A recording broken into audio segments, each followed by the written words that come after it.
right, welcome to another episode of Bragging Rights. This is Season 2, Episode 5, and this week I've got with me Josh Hankin, and we played a 2,400-point ETC game.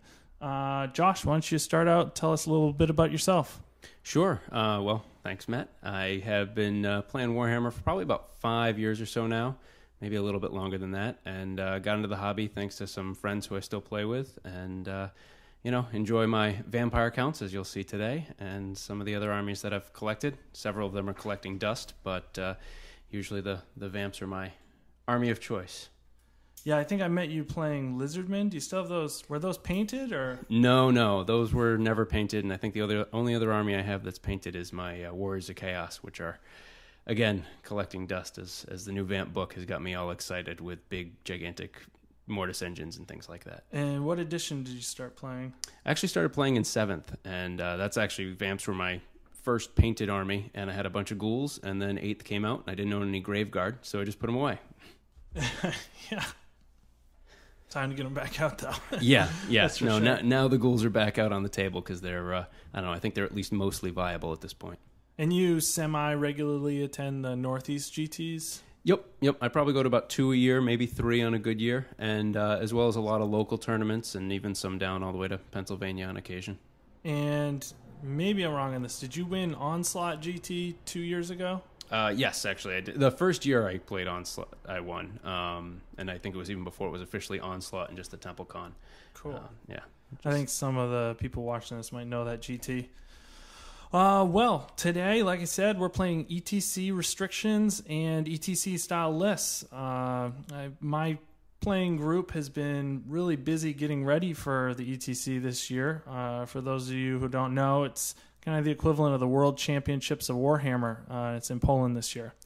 For my list, I ran with an all-herald list, which I ran a whole lot in 7th edition because of comp restrictions, and I actually ran it all through Ardboys here and did really well. I got 3rd overall at the Ardboys finals using basically this list with one more block and a Demonette hero.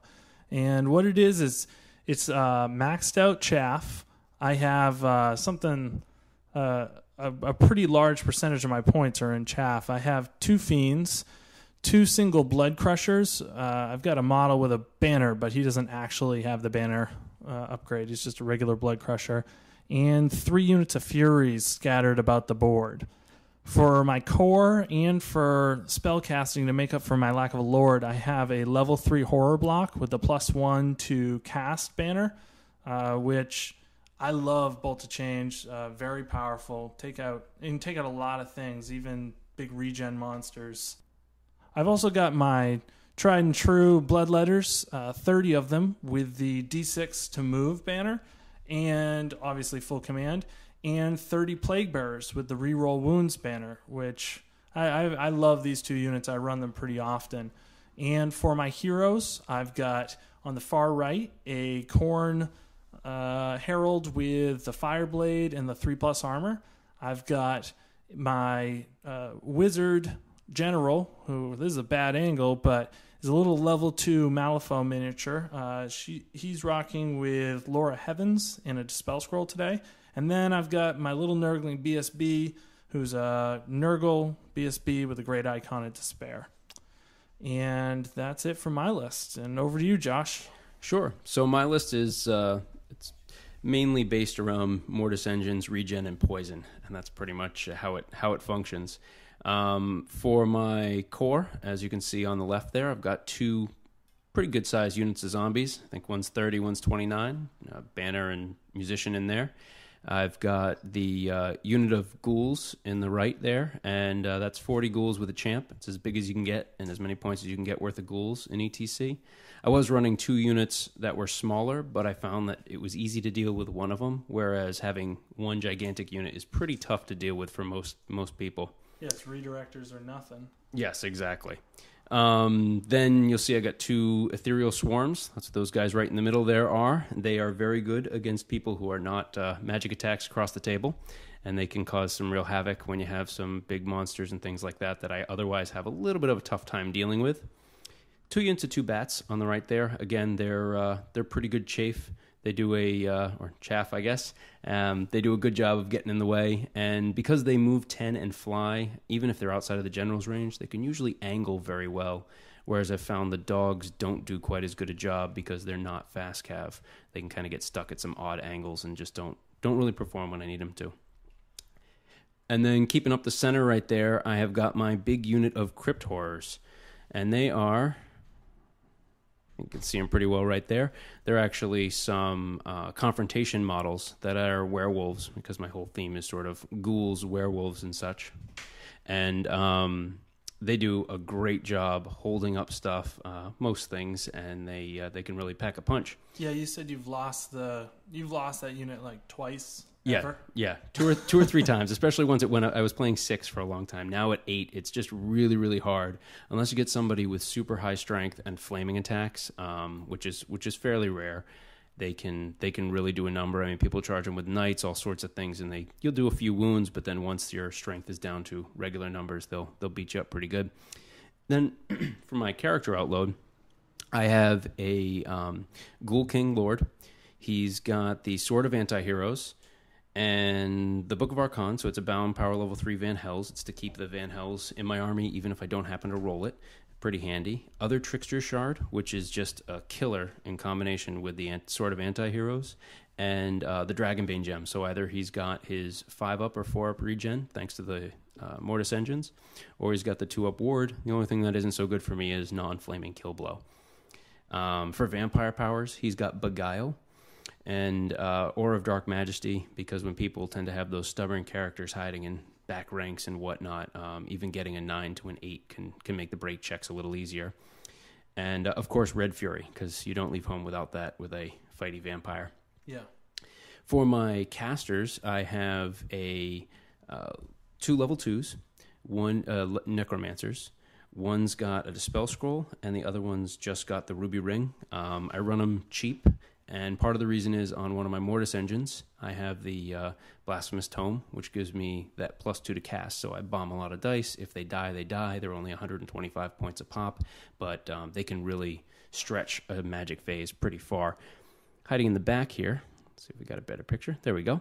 I've got a Wraith Hero, just one, nice and easy, and a BSB White King, who's the werewolf-looking guy on the right there. And I don't normally run him. I just moved him into the list, and I found he did a pretty good job. I mean, tough 5 with 3 wounds is pretty tough to deal with, and he adds a little bit of high strength in there if my Lord's not present. Now, I was playing around with some of your models. I noticed that they were magnetized up to this top. Is this entire display board magnetized? No, just the top. After a tumble or two, I decided it was a good idea to have the characters on the magnetized. Otherwise, pretty much everything else in the army is magnetized. The zombies, I have a massive number. I enslaved a friend for an evening, and we painted 175 zombies in one night. So they're all magnetized and on a gigantic tray that I can carry around. Yeah, your army, you painted the whole thing start to finish in less than a month, right? Pretty much. The ghouls were done from the first time in 7th edition when I was playing them, but I would say everything else except the ghouls and actually the bats are from just since the book came out. Wow. And yeah. all fairly well done. I mean, my painting isn't great, but it's enough to get them on the board and have them look good as long as you're 3 or 5 feet away. Yeah, it's definitely tabletop. It's perfect. All right, well, we're ready to play. Here's our table today. We're using one of the ETC tables, and at the ETC, the rules are just a little bit different. For hills, they block line of sight completely. There's water features, which use the same rules as rivers. Buildings, same as buildings. I've got a Tree of Woe there that I'm using as a building. Buildings also block line of sight completely. And there's a forest way in the top there, and then that little patch of carpet is a field. And what fields do is provide a cover save to infantry that are in or behind them, and to anything that isn't infantry, they suffer dangerous if they try to move through it. So for table sides, Josh won and decided to take that right side. And for first deployment, I had to go, and I placed down a unit of Furies. I matched his Furies with a unit of bats. Yeah, I think this is going to be chaff back and forth for a while. So I put down another unit of Furies. More bats, nice and easy to move around once they're down. Yeah, I put the Furies just next to these impassable things that I knew my infantry blocks couldn't go there anyway, so I might as well take up some space with Furies. Then I put down a Fiend over in the corner to make sure bats didn't get around my side. And I think the next thing I placed was a Spirit Host. Yeah, I think there's one right there in the forest next to the bats. Oh, yeah. And next up, another Fiend on the flank. And another Spirit Host next to my other bats. And now I've actually laid something shocking. I put down my Horrors in the center next to that water feature. And my first unit of zombies, I think that's the slightly smaller one.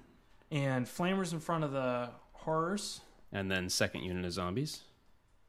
And now I am placing more chaff. I've got the Blood Crusher on the far right. I held the Blood Crushers back a little ways because I considered for a minute trying to charge in and snipe some characters with them before I remembered how nasty his Vampire Lord is. I had although the picture shows my ghouls on that side, that was before I finally placed them. They ended up on the closer to the camera side. And next deployment, I throw down another Blood Crusher. And this is when my Crypt Horrors went down. I was running out of the big stuff, and it was toying between the fact of going to the far upper side of the table from where we're looking, or going to the down left side. Either way, the zombies would hold the other flank as I move forward. Yeah, I really wanted to wait and see where these horrors went because I wanted to engage them with my bloodletters. I felt like I could probably beat them on the charge. Next up, I got another unit of Furies I was holding back to redirect his Crypt Ghouls, or whatever they're called. Crypt Horrors. Crypt Horrors. And then my first Mortis engine went down. That is the one without the book. And now you see the one with the book. And so the other Mortis engine is down. At the same time, I put down my big unit of bloodletters behind that building. You can't really see them that well. And next up, we got your characters. First is my guy with the Dispel Scroll, and he ended up rolling 2 and 2, which is the reroll to wound spell. Not that effective, considering how I figured I'd have to use him in deployment, so instead I defaulted to, the pick on my unit went to Van Hells, and I went to Invocation with the default. And he ended up in that unit of zombies in the center of the screen. And my other level 2 with the Ruby Ring, I ended up getting Curse of Years, and again, the reroll to wound. I decided to keep Curse of Years because I figured that I'd be running away for most of the game, and in that situation, Curse of Years can do little bits of wounds here and there. And then, of course, my Lord, who was only a level 1, so he went with Invoke. And, of course, went in with the Ghouls. Oh, I also placed my Wraith Hero in the unit with my 2 casters. Basically his defense. He doesn't do very well against most things with magic attacks. He's pretty wimpy, but he can save them around, or I can pop him out and redirect. There's a couple options there. And then also my White King BSB went in the unit with the Ghouls, which was kind of centralized in the army. Yeah, that way you're really denying me any points if I don't beat and engage and beat that unit. Yep.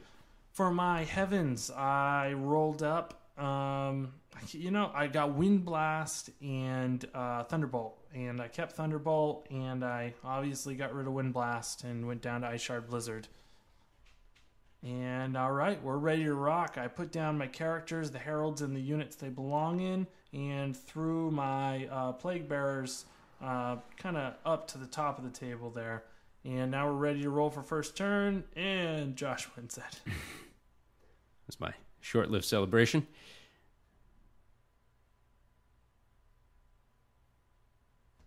Okay, well, first turn, no charges, obviously. Pulsed with the engines. They got some small distances, but enough that my Crypt Horrors got the +1 regen, as well as enough of my sort of middle of the army got 1. And I think my Ghouls actually got the double. Not that it mattered at this stage, but it was enough that it makes you think twice about charging them with a 5-up regen.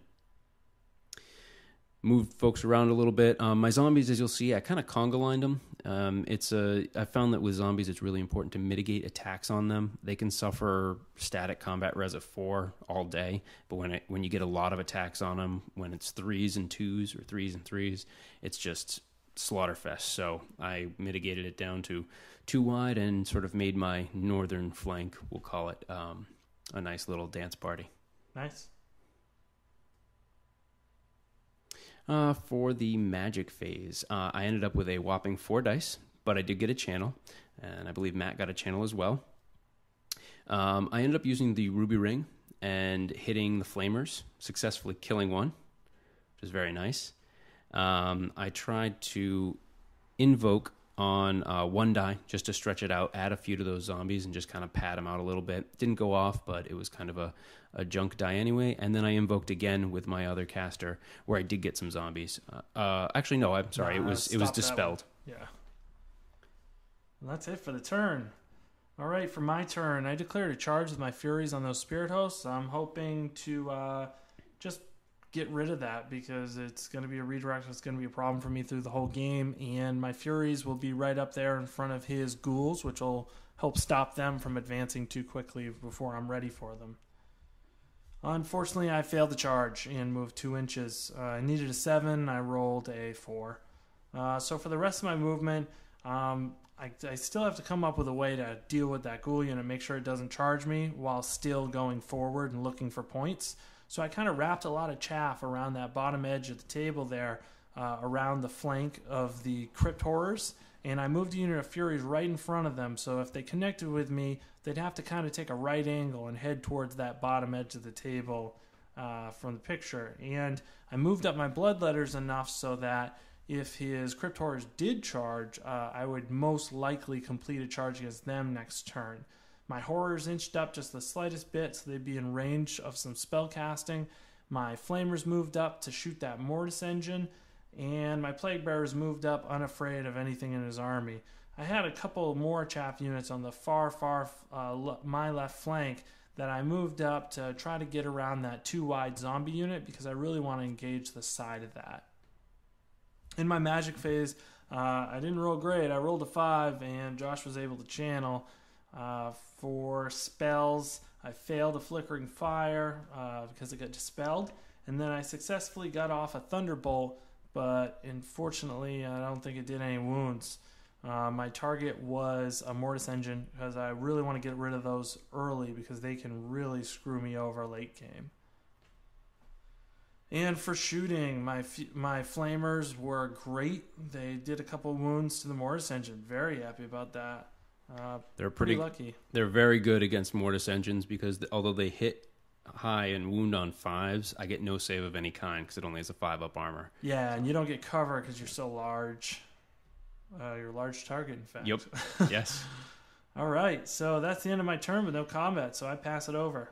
So that's my turn, and I started off with the Pulse, and I killed one of the Furies there, and actually ended up wounding myself, so the Matt can't take all the credit for those 3. He only did 2 with the Flamers. I did 1 to myself, but then the regen bubble goes around and kind of did what it does, and my Ghouls were right in the middle. They got the double. Zombies on the upper end of the table ended up getting 1. I think both units might have gotten it. And that's what those green markers are, by the way, as you see them on my units. That means they got 1 of the regens. And then if there's 2, that means they got 2. Of course, some units can't benefit from that, but it still affects them. I was stuck with the Furies in the face of my Crypt Horrors, and my choice was either sit there for a long time and let him do what he wants, or at least get some points off of them and see what happens. So I ended up charging there. As you can see, and obviously that's not a very difficult charge, so I'm pretty sure I made it. And I also took a chance and charged the Fiend all the way at the top with both my Swarm and my Bats. And the idea was that I could, if I won, little dicey, but I do have a lot of attacks going in on him. And if I can win there, then that puts them in a pretty good position to kind of mess up that single guy cruising around the flank and maybe even get in the way of the Plague Bearers to buy me a little extra time. And as you can see, those charges were all successful. We'll get to the combat in a minute, I suppose. The rest of my moves, Ghouls moved up. The Spirit Host moved over to the right to hopefully trip up those Plague Bearers a little bit. Conga Line Zombies just kind of did their thing and hung out, and moved the Mortis engine that's all the way towards the camera in a place where it could scream at the Fiend that was coming around the edge. That is the one thing that they're very good at, is because most Chaff doesn't have very good leadership, they can scream and really do some wounds without having to get into combat. And then we move on to magic. Again, I got a wonderful 3 dice, and I went for Van Hells. I believe I did the Bubble Van Hells version, so I was looking for a 12, and with +4, it went off, I believe, and I was able to move some of those guys on the right-hand side on the upper end of the screen there. No, you need. Oh no, it didn't. You got Never 11. mind. See, my math skills are not as good as they should be. Does not go off. So that was it. So that was very eventful. Shooting, the scream at the fiend was successful. I was able to wipe it out, and that helped me a little bit over there. Yeah, I had forgotten about the scream. It's pretty nasty. I should have positioned myself so that you couldn't have moved that close, but I still would have been able to be a charge threat. Yeah, because they're distant. I mean, the fiends are really nice because they have that nice 10-inch move. Yeah. This combat ended up losing a bat. I believe that Matt did 2 wounds with the fiend. I did nothing back, so I lost by 1. Took 1 wound on the spirit host and 1 wound on the bat, plus 2 from the actual combat. So we're tied up there, and we'll see how that progresses later. And of course, the Crypt Horrors wiped out the Furies pretty easily, and I reformed in a way that if he did charge me, I'd be able to charge the flank of the Bloodletters, if the Bloodletters came right in. You mean if I charge your horrors, yes, sorry, your ghouls would be able to charge the flank of my Bloodletters? Yeah. All right, my turn. Of course, I had to take that charge against the Crypt Horrors because I really feel good about the Bloodletters in that combat, and I feel like it would be pretty easy for me to hold up the ghouls and make sure that they don't make it into me. My Plague Bearers tried a long charge against that Spirit Host, hoping to then get themselves in a position where they can get to that juicy zombie unit with all the casters. My Blood Crusher went into the side of the zombies because at 2 wide in the side, out of General's range, I felt really good about keeping them 2 wide forever and they'd never be able to reform over. Not that it would have helped them too much, but it would have been more attacks. And my Blood Crusher declared a charge against that Mortis engine because I only need to do 1 wound, and if I do, it'll die to combat res. So I'm feeling pretty good about that one too. At the end of the movement phase, I was successful with all but 1 of my charges. My Plague Bearers didn't make it into that Spirit Host, but I put my Blood Crusher way into the end of that zombie unit. I put my Bloodletters into the Crypt Horrors. Blood Crusher went into the Mortis engine, and the Furies hit the flank of the Crypt Horrors. I forgot to mention that one. I was pretty sure that I'd only be taking back like 1 stomp and maybe a few attacks. So I wasn't too afraid of giving up that unit, and I was pretty sure that the combat res of the flank would be worth it because they're just as easy to kill as Bloodletters, and I figured you'd want to weaken my Bloodletters. For the rest of my movement, I just moved some Furies up in front of those Horrors, and I made it just a tiny bit over 12 inches from my Horrors to make sure that your Ghouls can't overrun and hit them. My Flamers got out of the way of your overrun path from your Ghouls and got into 18 inches of the unengaged Mortis engine.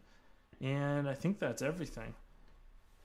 For the magic phase, I got big dice. It was pretty good. I started off with a flickering fire, which was intended to turn off the regen on your Mortis engine, and you dispelled it. That was it. It was decide whether I let that one go because you rolled fairly high, or bomb all my dice at it and save my scroll and hope you fail on something else. Yeah, the Bolt of Change was my next one. Again, on that Mortis engine, I just really want to take it down. And scroll came out. And for Thunderbolt, again on the Mortis engine, I'm just looking to cause wounds, and this time I do get 1 wound through, which is, it's all right. I'm not complaining too much about it. And finally, I did Ice Shard Blizzard on the Crypt Horrors, which was not essential, but it was going to help me with combat res. For shooting, my Flamers are able to take down the Mortis engine, so that means everything of 14 inches takes some hits. So how does it work again? So the Mortis engine, when it dies, it automatically sends out its little pulse that does 2d6 strength turn number hits in a distance that is 12 plus the turn number. So I think we're on turn 2 here, so it was 2d6 strength 2 hits to everything within 14 inches. And you see how it's nice and centralized, so I think there wasn't much that was out of it. And that's what it ended up killing. Yeah, it ended up killing a few zombies, a few furies. It didn't really take anything out, though. It has like one bloodletter, and yeah, it was little stuff. Pieces here and there that really didn't end up mattering. It did get me down to 2 furies though on the unit that was in the flank of the Crypt Horse, so I was kind of worried that I was going to lose them. In the close combat phase, my fiend unfortunately took 3 hits from the Spirit Host and took 3 wounds from the Spirit Host. So he's dead. I was able to kill the last bat before I went, though. Yep.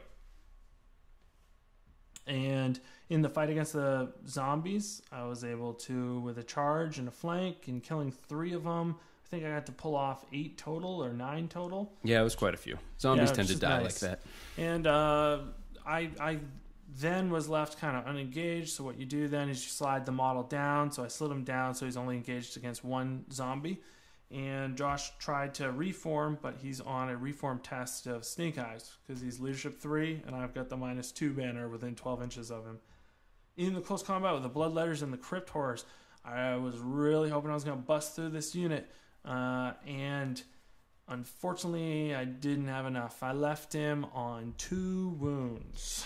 And the reason there's 2 models there is I ended up taking a champion in this list, which I hadn't done in that unit before, mainly for this type of situation where you can kind of play some wound shenanigans. So there were 2 models, but each had 2 wounds on them. Yeah, I'm not sure if... Yeah, actually, I think that champion would have kept you alive because you got 1 more stomp out of it than you would have otherwise been entitled to. And if you had done 1 less wound, which you did 1 with a stomp, well... I only would have done 1 more wound. Yep. So I guess you still would be alive. Yeah. You'd be alive on 1 wound instead of 2, which is the same exact thing, really. Yes, exactly. And in the combat with the Mortis engine and the Blood Crusher, unfortunately, I wasn't able to sink a wound, neither with you. So it was just a draw. I just needed 1 wound because... I did 1 wound. You did do 1 wound. The Mortis engines are surprising because they have that 2d6 plus 4 attacks. They can get a lot of attacks coming in. And when you have something that only has it's a 4-up armor save, right? And a 5-up ward. So you can sneak 1 through every now and again. Yeah, I was pretty surprised. I really thought I'd be able to do something to it. And instead we drew, which is okay. I guess I'm holding it in place. Not that it was really going to go anywhere anyway. Yeah, no, it was pretty sedentary. All right, and I passed the turn. So my turn, Mortis engine pulses, and you can see kind of the distance there. Again, sort of middle range, maybe did a couple of wounds, but I really don't think it was anything material at all. The biggest thing is it did not do any wounds to the Blood Crusher it was in base with. Yeah. For charges, I had to just kind of go ahead and blast into those Furies with my Lord's unit. I was thinking that if I can hit it, and I have several choices after that combat, because you can see where I'm positioned. If I do reform, I can either leave myself sort of exposed to some charges, or I can try to overrun. So we'll see what happens there. Yeah, I was pretty worried there because I had 5 Furies, and your pulse killed 3 of them. Yes. You rolled 7 hits, and if you had gotten really lucky, you could have killed off that unit of Furies, and then I'd really be in trouble. Yes, and that would have really changed it, because then I send them into the flank of the Bloodletters there, and while I don't win instantly, your hatred's already burned, and I'm getting flank, and my Lord is very good with the other Trickster Shard of killing guys. On the flip side, you do have Kill Blow, which is the Achilles heel of my Lord there. And all the way up at the top, I charged with that Spirit Host. While the Bloodletter is actually, the Bloodletter in the zombie conga line is looking like he's sideways, he's actually facing into the zombies. He just didn't fit too well. So I would have gotten rear and charge. So as long as he didn't wipe me out, which it would be whether he puts his hits there or on the zombies, it would have been, a chance to take. But that guy was just kind of cruising around up there, so I figured it was well worthwhile. I failed that charge. As you can see, he's still hanging out there. And my Lord's unit obviously made it into those Furies that were an inch away. And you got Spirit Hosts and some bats that move. Yes, that's right. I also moved up the Spirit Hosts to kind of get in the way of the Plague Bearers coming in, hopefully trip them up for another turn or two, and then the bats to kind of act as another layer of buffer in case there's quite a few blow-throughs there. Magic phase. Ended up getting 4 dice. I had some very high spikes on my magic phases here. So the first thing I ended up doing was throwing dice at Curse of Years on that Plague Bearer unit, and ended up getting it off. Didn't really do any wounds, so nothing too spectacular there. The next spell was Invocation to get a few zombies back, and that one ended up getting scrolled. And the last spell, I threw 1 die at Van Hells to try to move around a little bit, and that was stopped with Gusto. So not really a very successful magic phase for me, but I'm sorry. Actually, the first spell I did get off was a Invocation, and that's the number of zombies. I didn't actually roll that high.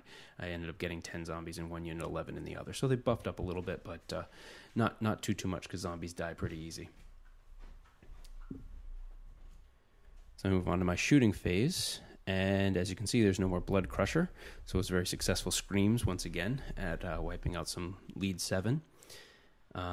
This freed me up. Obviously, it wasn't in the combat, so I can't really do much with it.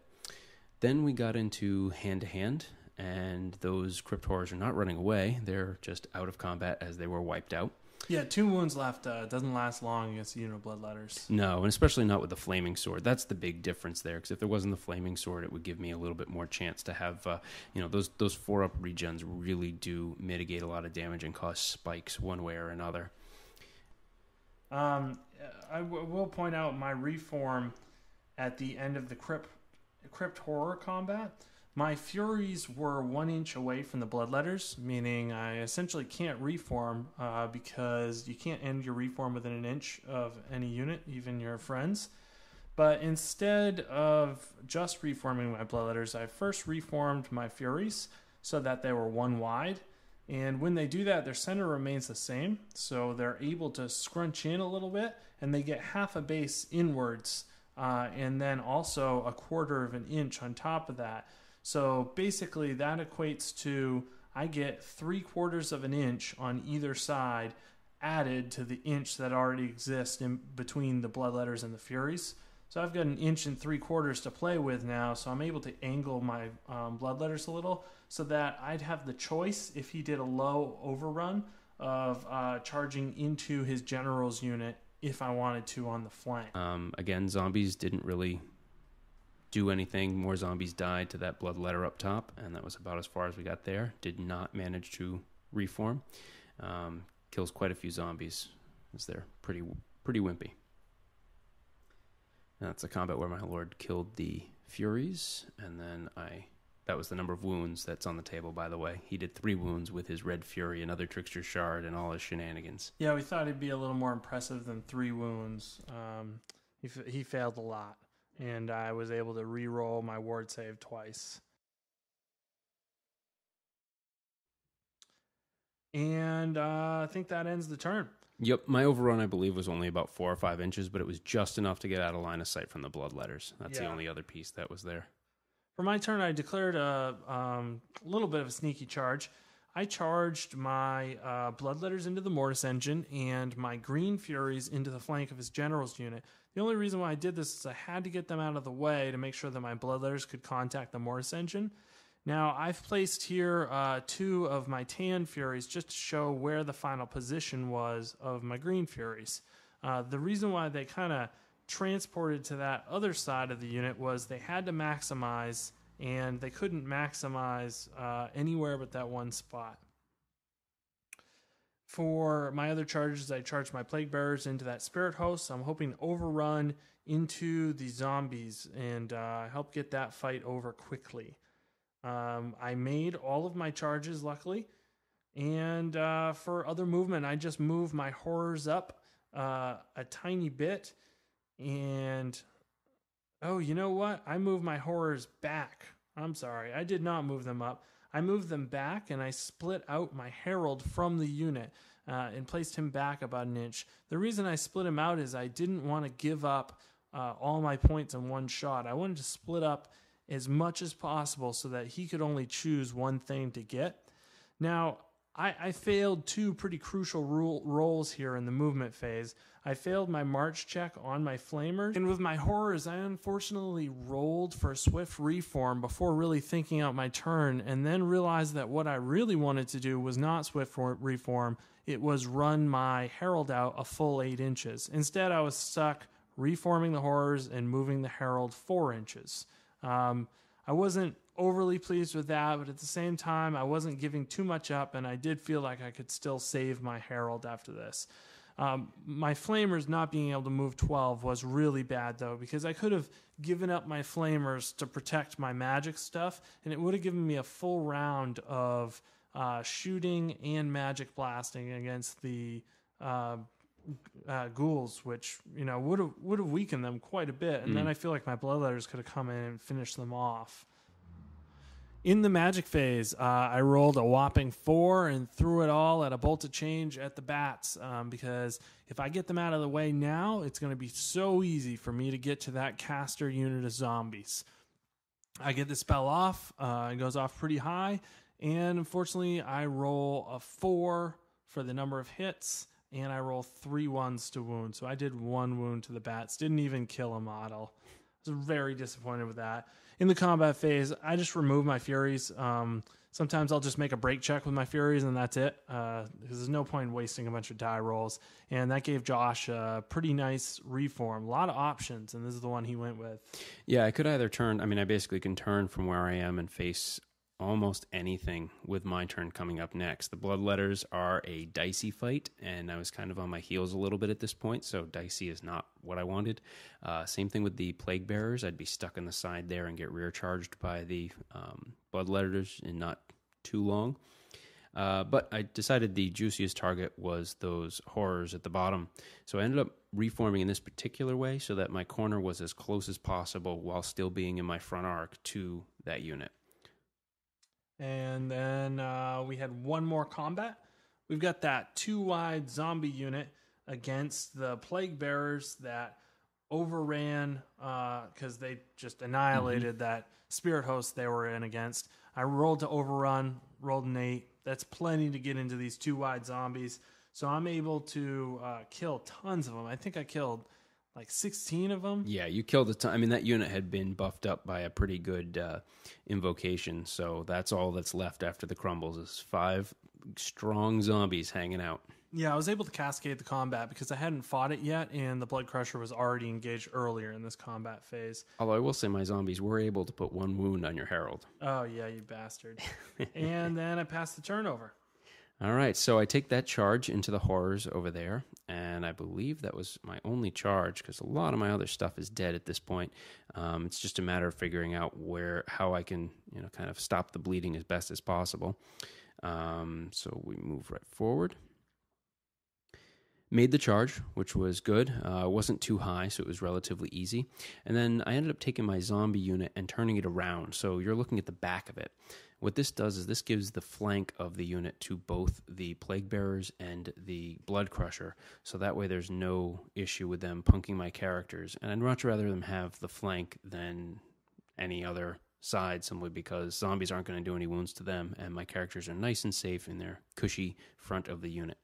Now, I don't know how long I have here, but at least it gives me the option of if I can last a couple of turns. This was, I believe, turn 4 at the time. Yeah. So he would be able to charge in 4, and then have only 3 turns of combat. And if I can get some zombies back in there, I might survive. But we'll see how that works out. Yeah, I've only got really 2 agendas here. One is to keep my Tzeentch Herald alive, and the other one is to make sure that your casters all die. And obviously I made my intentions clear on that here. And I kind of made the decision to keep my Lord away from everything, because he is he's worth more than all the characters in that unit combined by far. Plus he's the general, and with my BSB over there, my big point sink was running away the other way. Well, if I did have a way to kill your Lord, I could just wipe that ghoul unit easily with my bloodletters.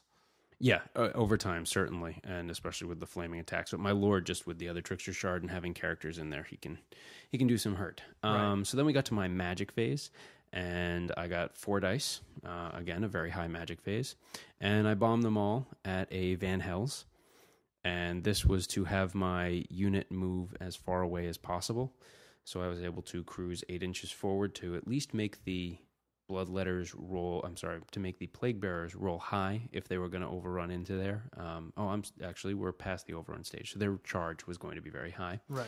And also just get me as far away as possible. So that was my best move at this point, as there was not a whole lot of other options for me. Yeah, I wasn't able to stop it. So the end result is the zombies get a little farther away, and both the bats come into a position where they're trying to hold me off from being able to overrun through the spirit host into the zombies. In the close combat phase, though, I'm able to wipe out the last of the 2 wide zombie unit. So I get a reform on my Plague Bearers, and I reform them really deep, which I don't think Josh saw coming, which allows me to straight out avoid that spirit host. So I don't even have to worry about overrunning and hitting the bats. Instead, what I can do is just plain charge the bats and then overrun into the zombies. Yeah, that was certainly my mistake. And my Blood Crusher gets a free reform out of that too, and just faces towards the zombies while still keeping an eye on the spirit host. So my ghouls charge into the horrors and do a pretty good number, as you see. That's after the break check, which I think you rolled fairly low for, but I think you were testing on something like a 0. Yeah, I was testing on a 0 and I lost 6, so it was pretty bad. So this is on my turn, so we're still stuck there, and I actually ended up reforming afterwards. And as you see, I went 20 wide. And the idea here was that my lord has the Aura of Dark Majesty, so he has a -1 leadership. So he's testing on a 7 to march with that Herald. So if he fails a 50-50 shot, I get to charge him, because there's no way he gets out of my charge arc at that point after I theoretically wipe out those horrors on his turn. And there was really no downside. Nothing could charge me, and I would have time to reform if I did fight him back into my sort of fighting horde and move forward from there. All right. My next turn, I declare a charge on the bats with my Plague Bearers and with the Blood Crusher. At first, I declared a charge on the zombies because I was thinking, oh, yeah, this is my plan. I hit the zombies, then I hit the bats, and I cascade into the zombies, get an extra round of close combat against it. But somewhere after I made that plan, I thought to myself, why don't I kill the spirit host instead and then overrun into the zombies? Because I figured I didn't need that extra round of combat. So that's what I did. I declared a charge on the spirit host. I immediately thought to myself, might have been a bad decision, but oh well. Both charges obviously go through. And I don't think I have a good picture of this, but I reformed my Bloodletters and attempted a swift reform and unfortunately failed. And so I just squared them off facing his general's unit just to kind of create a zone where I didn't think he was going to advance, and I probably wouldn't either. And I moved my flamers the heck out of dodge. I still wanted them to be able to shoot at the ghouls and potentially weaken them. With a couple lucky rounds of shooting, I might get them down below 25%. Although that would be a miracle. And my Herald obviously was not able to get away, so just kind of stood there and moved around the flank of his unit so that he'd have to reform to face me, and then he'd charge me in his turn. I guess what I probably should have done was moved towards my table edge, the full 8 inches, so then best case scenario, you have to roll 6 on your charge to hit me, which that wouldn't have been so bad. No, always better to make somebody roll dice than it is to give them an auto. Yeah, instead I gave you the auto. Oh well, live and learn. In the magic phase, I was able to kill, looks like 2 zombies with a thunderbolt, and then you stopped my Ice Shard Blizzard. This is a 12 dice magic phase, so yay me. And shooting phase did nothing. The flamers don't have a target. And in the combat phase, I obviously lost my horrors, and your ghouls are able to face my level 2. Yep, and again, reform on your turn, which gives me as close as possible to charge. Yeah, I was also able to finish off the bats and finish off the Spirit Host. And I overran my Blood Crusher into the zombies, and I rolled to overrun past the bats into the zombies, and unfortunately rolled 2 fucking dice and got 2. What are the odds? Always right? better to get somebody to roll dice than to give them an auto. Yeah, exactly. Rolling dice, bane of my existence. So I guess it'll have to be next turn when I charge them. There you go. Buys me a little bit of time. And I passed the turn. All right. So I took that nice easy charge on the Herald there, and that was pretty much, I believe that was automatic. I don't think we even picked up dice for it. And I think that's all I had for charges. Everything else, which is my zombie block, was in combat. Magic phase, I had 8 dice. I ended up getting Curse of Years off because I had nothing else to do. I was facing the wrong way. I was engaged, so I couldn't get any more models back. And the only 2 spells I had that were worth anything were Curse of Years, and hopefully do that last wound to his BSB because he had 1 wound on it from a ninja zombie. And Van Hels to try to give me something else to possibly kill that BSB. That was my only hope. That was my straw I was grasping at. Needless to say, the spell went off. It killed 1 or 2 1 or 2 plague bearers, and didn't even hurt the BSB. But it did leave something for you to dispel in your magic phase. Yeah, true. And Van Hels was stopped. Here's the form of my unit after I had wiped out the Herald. I ended up going 5 wide so that I could turn around because of that impassable terrain. I didn't have a lot of flexibility here, so I had to go 5 wide and kind of face the field. And here we are at turn 5. So this was a bit of a standoff point in the game of figuring out where the point swings back and forth. My unit looks pretty beat up on the other side of the board with the zombies, so it was a matter of how I commit these guys as the game goes on. And now it's Matt's. All right. This is really my final turn. This is turn 5, but I knew that whatever happened this turn would decide the rest of the game on whether or not we move away from each other. So I charged into the rear of the zombies to help out my Blood Crusher to finish them off. And I moved my Flamers out of the charge arc of his general and just moved my Bloodletters back a little bit to make sure that nothing bad happened to them. In the magic phase, I dispelled Curse of Years. In the shooting phase, I killed off a couple of ghouls. And in the close combat phase, I got the zombie unit way down. I killed a bunch. You were able to do 0 wounds back? I believe that's correct. I actually ended up sending my ethereal hero back there in hopes that, first of all, he'd mitigate wounds a little bit because the most you can get on him is 2. And that corner where your herald is kind of stuck with only him that you'd base, and also if he does live, maybe get a wound, that last wound on your BSB. Yeah, I mean, you need a 6 and a 6 followed by a not a 4 on me. Yeah. It's not impossible, that's for sure.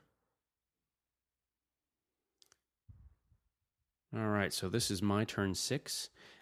This was a opportunity to charge the Bloodletters on a very long charge, or keep the points that I had. My zombie unit looked pretty much dead to rights. So I ended up backing up 2 inches to make it a nice, juicy 15 or 16-inch charge if Matt wanted to take the chance with his Bloodletters and see how that went. But I didn't want to get my Lord into the kill blow because that can really go from a bit of a loss to a major blowout on the top of the magic phase. Yeah, I actually, in retrospect, I wish my Bloodletters were a little far forward. A little further forward, sorry. I didn't want to be so far forward as to pull a charge from your characters, because I feel like if you were able to position yourself, I might be in trouble. But where my Herald is way on that edge, your Vamp would not be able to touch my Herald, and I think my Herald would have a decent shot of doing a little damage to your unit, while all my Killing Blow focused everything on your 2 characters. I don't think that in one turn you could have blown through my entire Bloodletter unit, but I do think I could have made up points in just characters. I think you're right. I mean, I do have the White King there, and at least against your Herald, I think he's going to have a tough time because there's 2 up ward saves on both characters against Flaming. Mm-hmm. But your actual unit can do some damage. The one good thing with this 5 wide formation and the characters in the corner is you really only base those middle 4 guys, one of which being the champ. So you have to allocate attacks like crazy. And unless you get those kill blows in, I can hopefully survive. But if you do get the kill blows, then game over. Yeah, I mean, your white BSB is the one that's really vulnerable to the killing blow. Absolutely. Absolutely no save, right? Yep, against kill blow. Same thing with my Lord. All right, Magic Phase. Magic Phase. So the first thing I ended up trying for was Van Hels. Again, I had dice and not much else I could do with it, so threw some dice at it, and it ended up going off, but it's zombies re-rolling on 5s. As we can see, that's usually a very successful tactic. Then I Curse of Years again, trying to get that 1 wound on the BSB. That guy standing there that I killed is not the BSB, for those of you watching at home. And the last thing I did was just drop a die on Invocation to get, I think I could get 3 or 4 zombies back total, which I did. Yeah, 2 zombies, yeah. Not all that exciting. And in the close combat phase, you guessed it, I killed off every last zombie. So here we're left with me having another turn in which the only thing I'd possibly do is dispel the Curse of Years and shoot at the ghouls, because I wasn't feeling good about charging the general's unit. But now that I look back on it, I wish I would have charged the general's unit, because I think your chances of getting me down to 25% or below or killing my herald were just about 0. And I think I had not a bad chance of killing one of your characters. Yeah, no, you definitely had the possibility of it. My defense to that was be 15 inches away. Right. Yeah. Yeah. Well, you had 2 characters each that were going to receive either 6 or 7 attacks. One of them was going to receive 7. Yep. One of them gets 6. And out of those, I'm hitting like 4.5 times. And so, that's not a bad chance of a 6 coming up. You got 9 chances at a 6 spread between the 2 characters. For that one, my mentality would be one of the characters you're going to get that on. The other one, my Lord, would be challenging. Because that way you only get 3 attacks. I kill you before you go because initiate. And that way you don't get at least 1 round of that. And then, well, if this was your turn 6, you wouldn't get to kill my Lord no matter what. And you wouldn't kill enough ghouls to get down to him.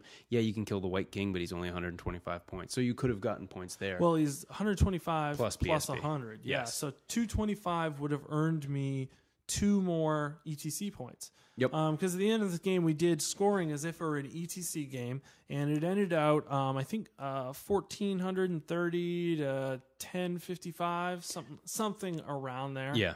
It was about a 450 point difference, I think. Yeah. So I ended that I had 12 points and he had 8, because you get 1 point for every 150 points you beat your opponent by, and there's no other battle point modifications other than if you're playing Beastmen or Tomb Kings. Yes. There's a 10% decrease on any victory points you give up. So I extended the hand. It was a fun game. It was a long game, and man, it was hot in this house. It had to have been 300 degrees, I think. Yes, and Fahrenheit. well over 100% humidity. Yeah, Literally it's pretty bad. You precipitating. can see the sheen on both of us. I need to invest in some air conditioning. It was a fun game, though, 12-8, and at the end of it, we each had a couple blocks, and that was it. I had 1 little chaff unit left, just a blood crusher, and my flamers were still alive. Yep. But you just had so many points left in that ghoul unit. That 1 unit's about 1,000 points and change, because the Lord plus the ghouls, that's the most expensive character and unit by far, and then the BSB's worth some points. Plus, I was able to kill your general, which helps for a few extra points in there. Yeah, I definitely should have made an attempt at your vampires unit. Just to try to make up a couple more points. I wasn't sure how much I was winning by, but I thought it was more like a 13 or a 14. I should have done the math ahead of time. Well, that was a fun game. What do you think of the ETC restrictions, and how is it affecting your army list? Honestly, I haven't really played the vampires outside of the ETC restrictions. I really do like the way ETC plays it, because it tones down some of the crazy stuff in Warhammer that can get a little over the top. People who talk about playing 5 ethereal characters in the front rank of a zombie unit, and some of the silly things like, what would you do with 16 ethereal swarms. It's like, well, I wouldn't play that person because that's not fun for 9 times out of 10 of the people you'd play. Or the people who bring 15 engineers. Yes, exactly. Yeah, 15 point guys that they can just redirect a million times. I think it balances a lot of the stuff in the game. I mean, does it tone it down a little too much? Maybe for some, but I kind of view 8th edition as a Michael Bay movie. So you have to be used to gigantic fireworks and explosions and over the top, and sure, the car could just crash, but it's got to blow up and do 3 flips and everything to get done. Yeah, I think overall I have really enjoyed ETC restrictions, and I guess we shouldn't call them ETC restrictions because there are army list restrictions for sure. But then there are blatant rules changes where they've taken a black marker and censored parts of the book. Yes. And then they've written in their own passages that are completely made up. And also taken some existing rulings from the book that are rules as written and just changed the order of the words so that it fit their liking, which in some cases I think really helps the game. In others, it just doesn't make sense. Some of the rulings just seem like, I don't know, we're reading different rule books maybe. Yes. But we are reading different rule books. The rule book's been printed in many different languages, and every time you reprint it, some meaning is going to be lost for sure. So I think that there's definitely a translation issue. But I really like it. I've had a lot of fun playing ETC, especially the terrain. The terrain really has a huge impact on the game, whereas I feel like the average GT I go to, especially in the Northeast, terrain does not mean jack shit. Yep, that's exactly my feelings on it. As you're saying on the FAQ, one of the best things about ETC rules is that they readily change the FAQs for all things that are going on, whereas here we are 2 months after Vampire book has come out, and there's all these questions that people don't know the answers to because of, GW is never ambiguous, of course, but there's several things that are question marks, and in ETC, those will all get addressed by people who are a knowledgeable group that just say, look, this is the way they must have intended it. It doesn't break the game. Right. Here's how it is. And they can change it on the fly if they overdo it. Whereas once GW posts something, it just changes forever. Yeah. I feel like the ETC Council right now is kind of stepping in and filling the role of the INAT FAQ that they have in 40K. And I came from playing quite a bit of competitive 40K before I got into competitive fantasy, and in 40K it was just so nice to pull out this big 150-page FAQ that just had everything from every book you could think of, diagrams, clarifications, and it's voted on by a lot of the top players. Some other people are just doing it, and it was good. There were a few calls I didn't quite agree with, but I definitely agreed that we should use the INAT FAQ. Like, whether or not I agreed with the singular rulings, I definitely believe that it's best to have a document like that everybody can use. I feel like the ETC FAQ doesn't really do what the INAT FAQ does, which is make the game rules as written and answer those questions that aren't quite rules as written. I think it's taken too often as a vehicle for people to express what they think the rules should be, whether or not it was written that way. It's not in all cases. There's only a few cases like that, but I really wish they'd shore those up and just use the rule book.